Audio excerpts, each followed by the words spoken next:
I'm Michael Reese. And I'm Woods Davis. And this is the Digital President Podcast.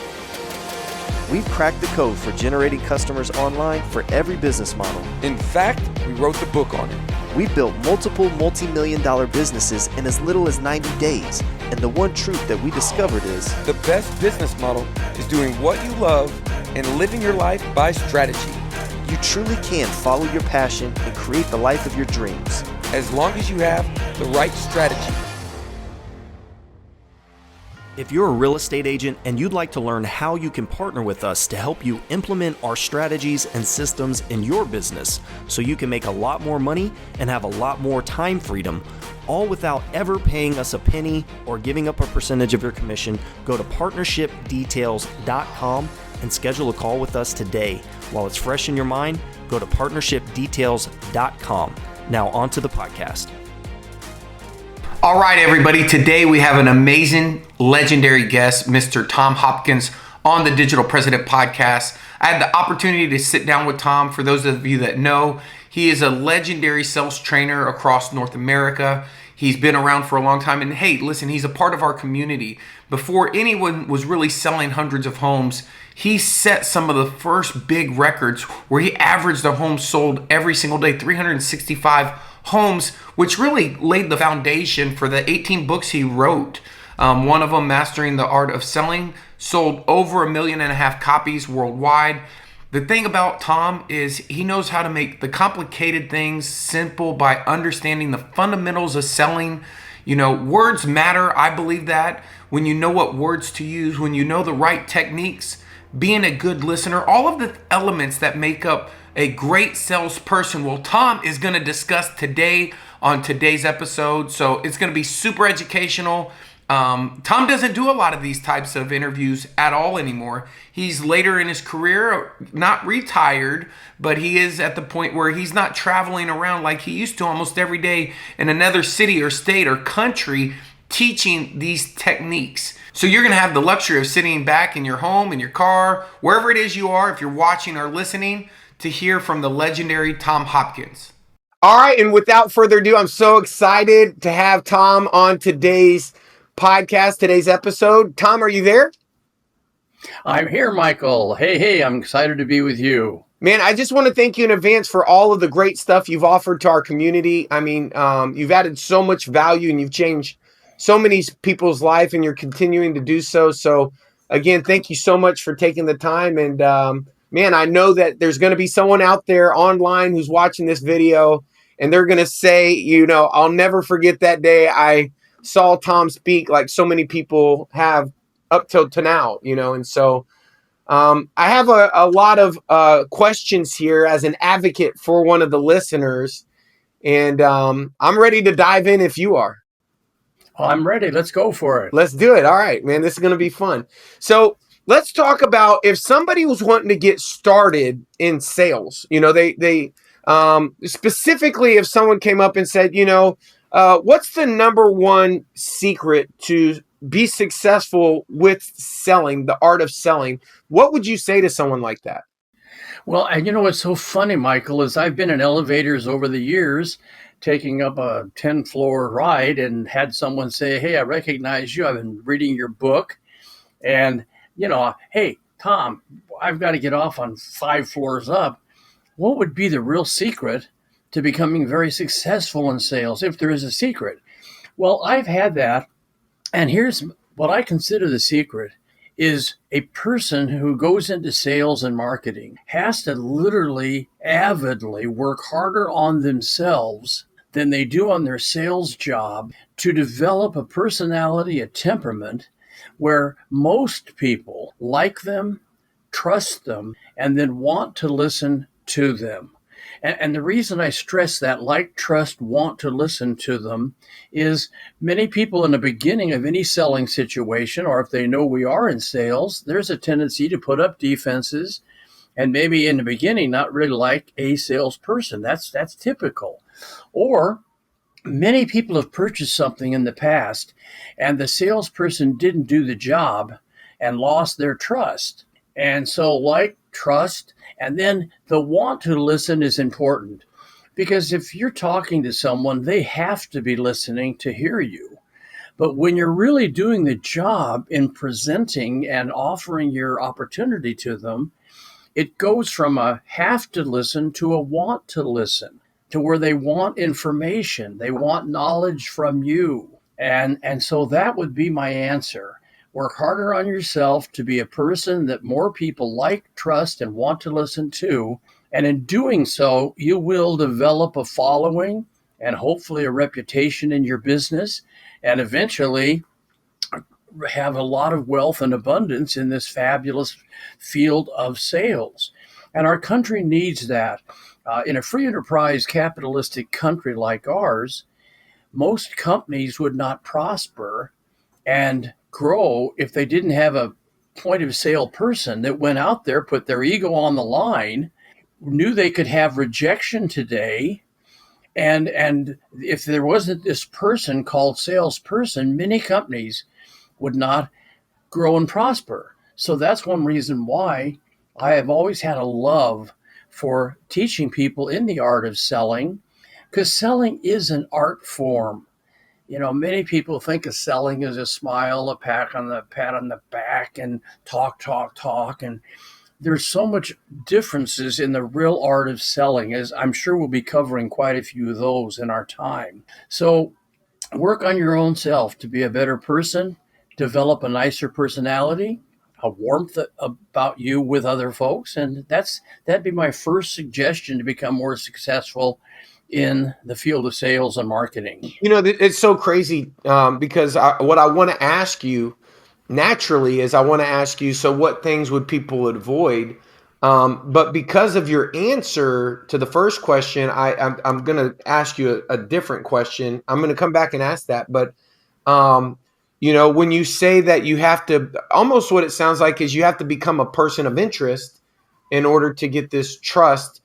And when I just remember the saying when I first got into sales is that enthusiasm sells. You know, how do you become this person of interest? I mean, what's that process look like? You know, when you say working on yourself to be. Well, there's quite a few things. Just a while back, I was out playing golf, and one of the players was Wayne Gretzky, who, as you all know, changed the world of hockey in the United States. He was in Edmonton, Calgary, Canada, and moved to LA. And so, you know, when I'm with a person like that, I do just what you're doing. I ask questions. And I asked him, I said, Wayne, you know, I'm an author of books. I do seminars, train people in the field of sales and marketing. And I'm curious, why do you think you were so exceptional and did so well in hockey? And Wayne was the one that gave me what I call the P word. And he said, Tom, I had a passion for all aspects of hockey. I had a passion for winning, of course, but I had a passion for even losing. I had a passion for knowing when I skated on the ice that the whole other team knew if they could stop me, they'd probably beat our team.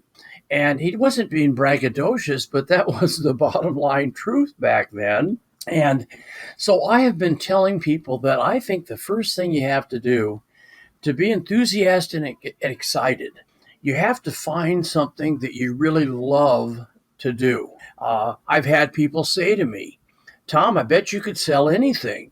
And I level with them and say, you know, I don't think I could sell something that I didn't burn with a passionate belief in. And I think the reason in my 8 years in real estate that I did so well was I was passionate about selling homes. I had so many people, Michael, come into my office committed to renting a home because they had very little money. And many of them I would get out.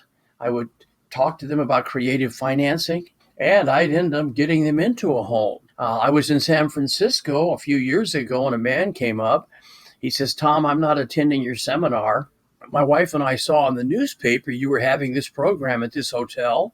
And my wife said, I insist you go to the hotel and you thank Mr. Hopkins for what he did getting us into a home. And of course, he said, Tom, in 1968, my wife and I walked into your real estate office in California, Simi Valley, and We had no money, so we wanted to rent a home. And you took us back to your desk. And he says, I'll never forget. You looked at both of us and you said, Mr. and Mrs., I want to ask you a question. If I held this hand up, you could be renting this home and paying the mortgage for a landlord, or I could hold this hand up and you could own your own home, build your own equity, and take advantage of the tremendous appreciation we're going to see here in California. If you could choose either, which would you really choose? And they both sheepishly smiled and said, well, we would love to own a home. I said, good, because I want you to open your minds. And see, that's great words. Open your minds to owning. And sure enough, he said, you took us out. You found us a little home. We paid $18,950 for it. I came here because we are retiring this year, and we just sold that home for $430,000. Which that amount of money will be the largest part of our net worth to retire income-wise, and it would have never happened had we rented a home, because had we rented instead of bought that home from you, we could have never kept up with the inflationary prices of California homes. And so he was so nice, and I said, you know what, that's a highlight in my life, to have people who've said yes to you, helping them spend their money, invest their money, and then thank you for doing it. So thank you, my friend. So that's the kind of story, and that's the type of thing I think that keeps people in my profession and what I do excited and enthusiastic. And some of the highest income people I've trained, if you got them on a stage like we're here and said, what's one of the first keys? They'd almost all say, you've got to really love what you do and be excited, even days when you're not excited. And you'll have days, you'll have weeks. You can have 1 week in your selling career that everything you touch turns to gold. Then you can hit another week where everything you touch turns to something other than gold. So the key is to always be excited and enthusiastic. And you've got to be passionate about what you do. I loved real estate. And that's why I think I did so well, because people could feel my sincerity of purpose, that I wasn't, after a while, I wasn't that interested in only making money. I was just loving serving people. And my last year, when I sold 365 homes, which was an average of one home a day for a year, which had never been done. And that's when the phone started ringing off the hook, when brokers and realtors around the country heard that I'd sold that many homes. They said, you got to come and teach us what you do, what you say, how you can make that many sales, which of course is really how I had the motivation to write my first book, How to Master the Art of Selling. And then of course, everybody thought I was crazy, Michael, because I had a tremendous success in real estate in California. I gave it all up and said, I'm moving to Arizona, because I had a man offer me a chance to buy his real estate school. And so I moved to Arizona. And of course, all the realtors that knew me said, Hopkins, what are you leaving? Your signs are all over the valley, and people know you for the top real estate agent and one of the largest companies in the country. How can you do that? I said, it's just time. And I ready to take advantage of another opportunity to leave selling and become a teacher, a trainer, which of course I've been doing for a long time, and it's been a wonderful life. But yeah, you got to be passionate, be enthusiastic, be excited, and of course love life and the fact we live in this fabulous country. If people could do like I have done for many years, travel all over the world, there's probably not a free enterprise company or country that I haven't done a seminar in the world. And if they could travel to some of these other countries, you get off the plane and you get in a taxi or a limo and go to the hotel, and after 2 miles from some of these city airports in some countries, you see devastation. You see people living in homes that their families have passed down from generation to generation.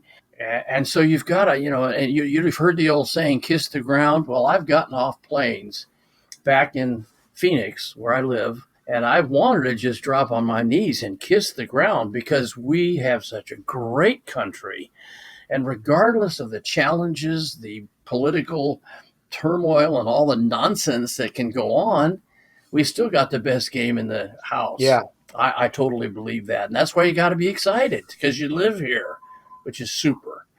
Yeah, that is, and I think it's one of the, and specifically real estate. I mean, it's such a great opportunity. I mean, it's one of the few opportunities that everything in your city is your inventory, and you don't have any cost to hold it, but you get to sell it. That's right.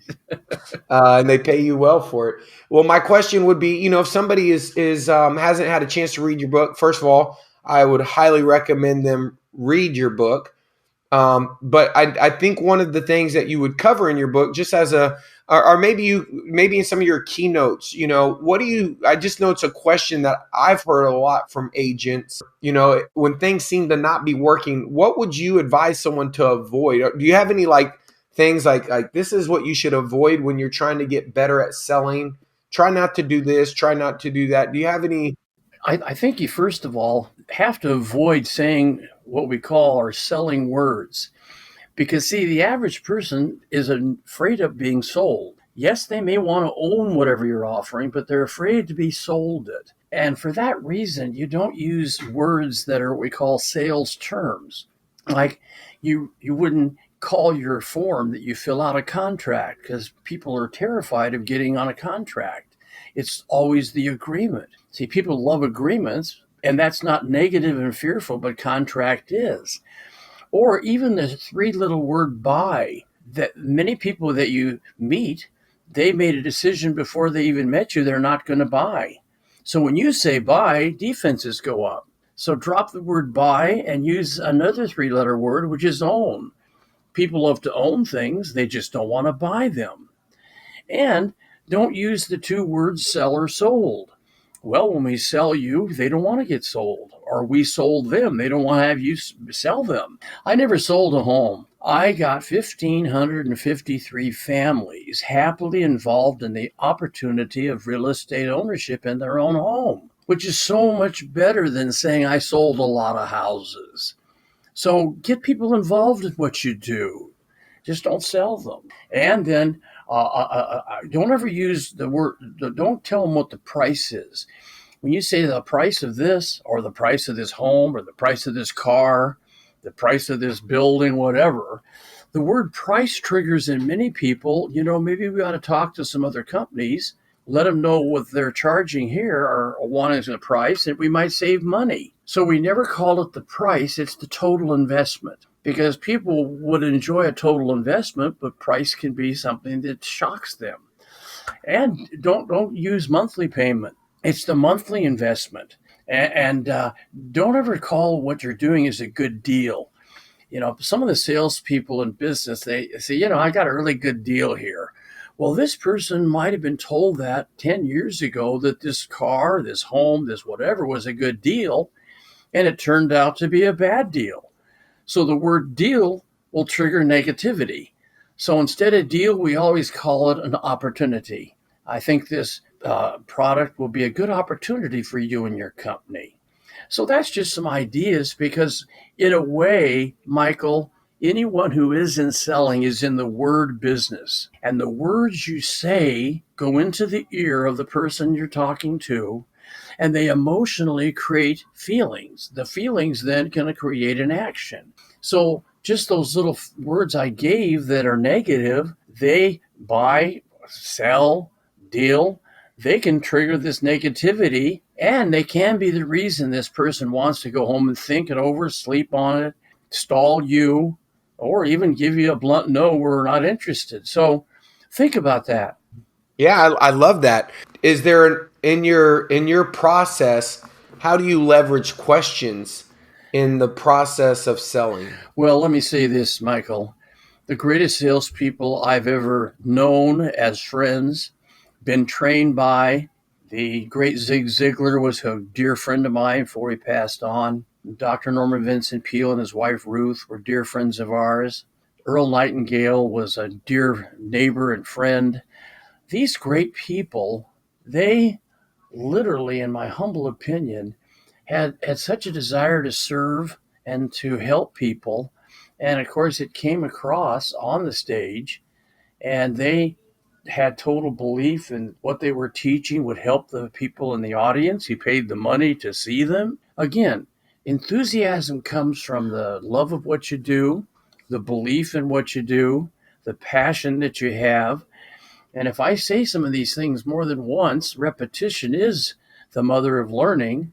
And I just hope some of these ideas not only go into our listeners, our viewers' ears and eyes, but stick and become a part of them. That's my goal in teaching. Well, how do you teach someone that I didn't have a problem with no, but I feel like so many people don't get off to a good start with their sales career because of their relationship with rejection. How do you help somebody, who has a problem with no? What advice? When I went into management, uh, I, of course, trained my salespeople that came into my office to work for me. And right off the bat, I would talk to a new agent and I would say, I've got to convince you that the way for you to make a lot of money is to say and do the right things to get lots of yeses, because a yes is going to be worth money. Now, the key to getting the yeses is to realize that most yeses are hidden behind no's. So we have to cope with no's to end up to get the yeses. And of course, I used to play a game, and I kind of teach this, Michael. A good manager should figure out and do some work on this now about how much a salesperson averages in income or commission, how much they make when they make a sale. So you got to figure that out. And then you have to figure out about how many showings of a product a person has to have to make that sale. And of course, I used to teach it kind of like this. Let's say that you would make $1,000 if you made the sale. And let's say you have to talk to 5 people to get the yes. Well, now you have 4 no's and 1 yes worth 1,000. Well, now we divide the 4 no's into the 1,000, and in essence, each rejection is worth $250. So what we've done is put a dollar value on the negativity of no. And this is how I used to get salespeople, because my life changed, literally changed. I had been sitting in my office for about 3.5, 4 months. Like I was scared to death. I was just 18, almost 19. I looked young. I didn't have a car. I only had a motorcycle. And here I'm in a real estate trying to make a living. And I wasn't doing well. And my manager comes over to my desk and says, Tom, I just bought this beautiful new car. I said, oh, I know it's beautiful. I want to get a car someday. He said, let's go for a ride. I said, I'd love to. Well, he drove into a residential area and drove about 3 miles up into this neighborhood. And then he pulled the car over. I said, why are we stopping? He said, Tom, you've been sitting in that office waiting for business and it's never going to come. Now you get out of this car and you got 3 miles back to the office, but why not just talk to all these homeowners? And he said, I promise you, for every 100 doors you knock on, you will get a qualified buyer or seller for the future. He said, so go get them. And he took off. Well, I cursed him every rotten word I could come up with, but I had no choice. I've got 3 miles. I have no car, not even my motorcycle. So I started knocking on doors, not knowing what to say, Michael. Hi, Tom, I'm Tom. You want to sell the place? Well, I had no phraseology. And of course, every door I knock on where they would say no, I would curse my manager. But I'll never forget, I was counting the doors because he said for every 100, I'll get a good qualified buyer or seller for the future. And I hit the 64th door. I said, hi, I'm Tom Hopkins. I'm in real estate. Have you folks thought of selling your home? A little bit better. And the man says, you are in real estate? I says, yes, sir. Here's my card. And he says, and he looked at me because I was so young. He says, and you have a license to sell real estate? I said, well, yes, I do. He says, stay here. And he turned and he called his wife. Honey, come to the front door. Well, I was nervous. What the heck? Well, the wife came and took the business card. Says, young man, you are a licensed realtor? I says, well, yes, I am. She says, please come in. Well, I was scared to death. Why did they ask me in? And we went in and sat down. She looked at my card. She says, Mr. Hopkins, last week my husband was notified he was being transferred by the company he works for, had to leave in the next few days, and he myself and the three children would be left, and we would be responsible to sell the home. Well, we dropped to our knees and said a prayer that God would send us a real estate agent. And of course, I looked at her, smiled, and I went, "Hallelujah!" Here I am. Well, sure enough, I not only got that listing, I sold it myself, but it was kind of the start. And then I learned some things. Primarily when you do have a listing that sells, you have to personally go to at least 20 homeowners around that property and, in a way, introduce the new buyer to them. Get the name of the children and their ages of the new buyer, but tell all those 20 neighbors about them. And what will happen is you'll run into a person who's thinking in the next 6 months of selling. And I found that if I just knocked on doors around one of my listings that sold, I'd end up with another one, another one, another one. And that's kind of was my way in the beginning until I had built a referral base. And that's something else I hope the folks realize, that you've got to prospect your way out of having to prospect by getting out talking to more people. And you just trust me, your activity level will determine your productivity level in the future. And so I've tried my best to get all the people that attend my training to say it's a numbers game in the beginning, but you increase your activity and your productivity in the future will also be up. And hopefully you'll be to a point where you're making lots of money, having lots of fun, and building a great life in the field of real estate sales, which is my hope for people that use my training. No, that's great. Did you sell the house? Oh yeah. Oh yeah. You bet. You bet. I sold it myself and knocked doors all around it. Yeah. And kept doing that. Oh yeah. Oh yeah. And I found something that's interesting. When I would get real busy, I couldn't make as many contacts as I would normally make. And I started with a graph that I could almost count the number of people I talked to that weren't clients, prospects. And if my sales went down, I could look back at the last month and my activity and prospecting had gone down. So I think when people start making less money, they have to just get real excited and go talk to more people, and your activity will generate your productivity. I love it. And you've out of all of the books you've written, if you had to tell somebody to start with one, where would you tell them to start? I would always suggest they start with, I'm going to say 2. I have 20 now. One just came out. Of the 20 books, the first, of course, I spent 3 years writing the book, How to Master the Art of Selling. That was number 1. And it sold over 5 million copies so far. The second book I would suggest is called The Official Guide to Success. Okay. Now, this book is one of my very favorites of the 20 because years ago, I had a realization, Michael, that the average person in our country is so busy, they don't have a lot of free time to sit and really read self-improvement books. So with the help of my publisher and writers, we took 45 of the best-selling books really that were written in the last 40 years, and we boiled down the essence of each of these books into this one book called The Official Guide to Success. And if you combine what's in that book with all the strategies and how to master the art of selling, you will have 2 powerful tools to build. And of course, as most people call and want to know about our stuff, I'm very fortunate. Amazon has taken all my books and CDs and DVDs, and they're marketing them, and they're really giving a nice big discount because they know I'm kind of winding down my speaking and thus winding down my book and CD and DVD sales. So this Amazon thing has been very good. And if anybody's interested, they can just go to Amazon and ask for the Tom Hopkins sales products.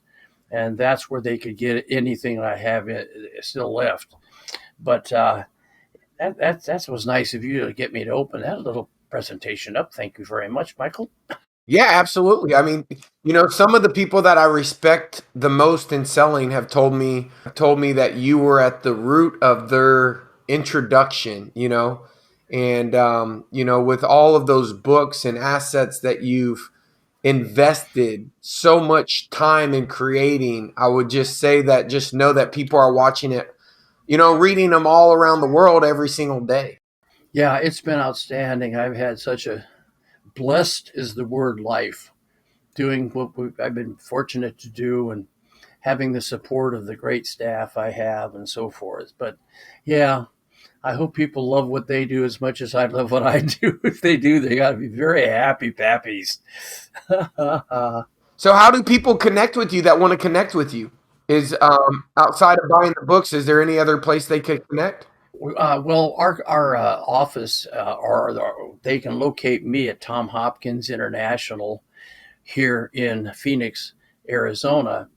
They could leave a message with the person that answers the phone. And, if they have a question, they can always, send it again to Tom Hopkins International, and my staff will get it to me and I'll respond. But I think that again, if they go to Amazon and see all my stuff, there might be something in there that they're excited about.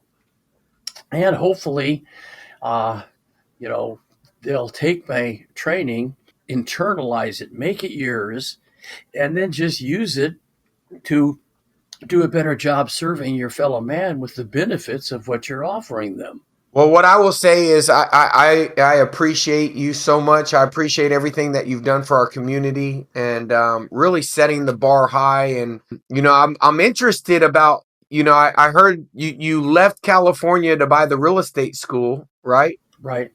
And then you never went back? No.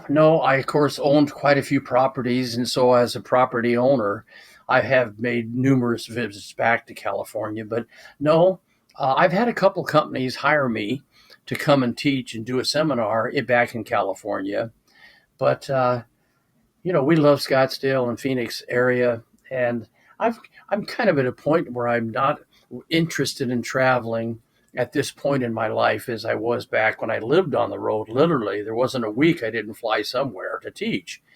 But that was a great time. But right now I'm kind of settled down, and my wife and I enjoy going to our gym here and then hitting the golf course periodically. I don't play near as much as I used to, but it's been fun, man. I'll tell you. Well, we appreciate it, and I thank you so much for hopping on today and jumping on the show and sharing so much of your information. Always an inspiration. And if you haven't had a chance, go get those books. Go to Amazon, check them out. Tom, thank you so much for being a guest today. We really appreciate it. And like we say, the best life to live is going to be a life by strategy. Thank you, guys. Hey, Michael, it was super. Thank you all. All the best. Go for greatness.